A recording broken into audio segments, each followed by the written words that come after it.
Salut les débutants et bienvenue à cette leçon d'introduction au cours d'initiation à JavaScript. Alors, si vous êtes là, j'imagine, c'est parce que vous voulez apporter une touche de baguette magique à votre site web ou encore faire en sorte que des éléments de votre page HTML changent en fonction de certaines choses qui peuvent arriver. Si c'est le cas, alors, croyez-moi, vous avez bien fait de choisir JavaScript. Dans ce cours, nous allons vous donner les bases pour pouvoir utiliser la superbe baguette magique que nous offre le fameux langage JavaScript.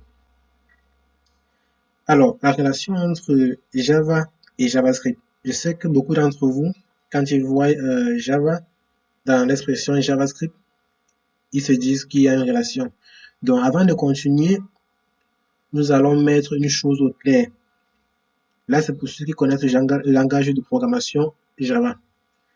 Ce que je vais vous dire dès maintenant, c'est que les langages de programmation Java et JavaScript n'ont pas grand-chose en commun. Allez, pas du tout. Donc, ne vous laissez pas tromper par le terme Java qui se trouve dans JavaScript. Voilà, c'est dit. Nous pouvons continuer. Bon, où fonctionne JavaScript? Le code de JavaScript est généralement créé pour fonctionner côté client, mais peut également être créé pour le côté serveur grâce à l'aide de certaines technologies que nous n'allons pas aborder dans ce cours d'initiation. Nous allons voir cela dans le prochain cours. Donc, il faut savoir que le côté client représente les utilisateurs de votre site web. Il s'agit notamment des pages, des navigateurs web installés sur les ordinateurs que les personnes vont utiliser pour visiter votre site web. Donc, pour ceux qui ont une notion en HTML, ceux qui ont déjà travaillé en HTML, je pense qu'ils connaissent déjà l'autre là. Donc, pourquoi utiliser le langage JavaScript?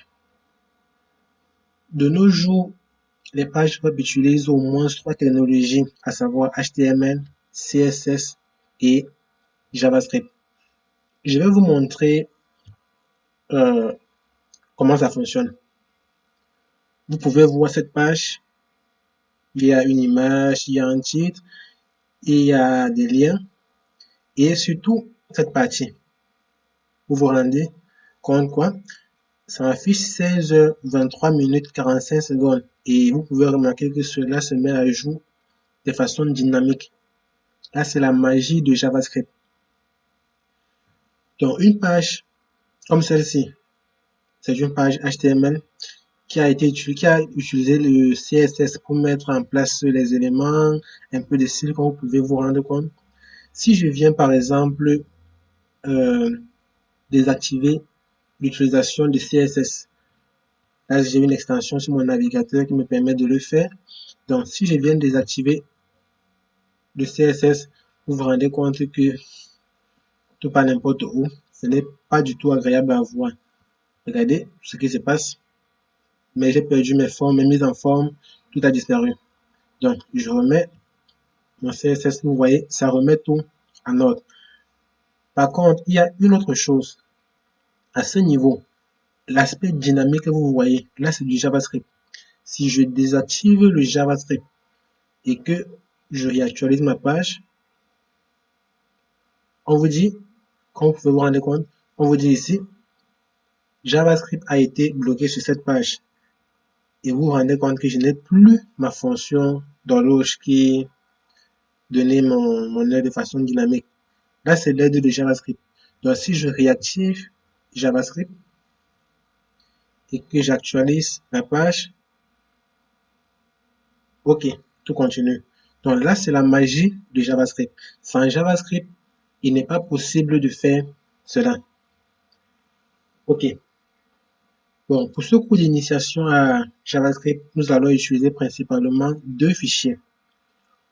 Vous allez aller sur votre bureau et créer ces fichiers. Il s'agit du fichier JavaScript et du fichier HTML.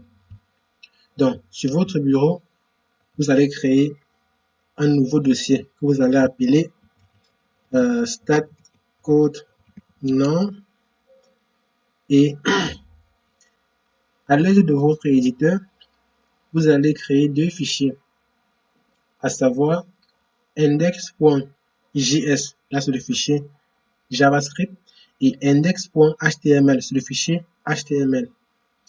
Moi, mon éditeur préféré, c'est Visual Studio Code. Je vais copier le lien ici, ok.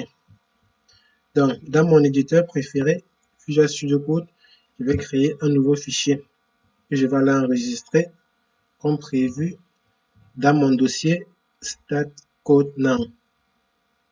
Je vais l'appeler index.html et je vais créer un autre fichier, CTRL-N, CTRL-S, je vais l'enregistrer sur index.js. Là, c'est le fichier JavaScript. C'est le fichier JavaScript qui va contenir tout notre code. Ok, donc vous avez dans la structure qui est là, voici le dossier sur mon bureau StatCodeNow et à l'intérieur j'ai un fichier index.html et un autre index.js. Vous pouvez vous rendre compte que directement quand je mets un fichier qui s'appelle index.html, mon système d'exploitation comprend directement que cela va être ouvert par mon navigateur Chrome Document. Donc, mon navigateur par défaut ici, c'est Google Chrome. C'est la raison pour laquelle vous voyez ceci. Donc, dans ce cours, nous allons utiliser principalement ce fichier pour travailler. À l'intérieur, vous allez faire vos tests. Donc, nous pouvons prendre l'exemple tout de suite avec le code de début. On va dire à l'aide Hello World. Ok, j'enregistre ceci. Ok, donc, ce que vous venez de voir, c'est un code JavaScript. Votre premier code JavaScript. Le code ici, son rôle est d'afficher une alerte. Et le message que cela va afficher, c'est Hello World. Donc, nous allons voir tout cela dans les leçons à venir.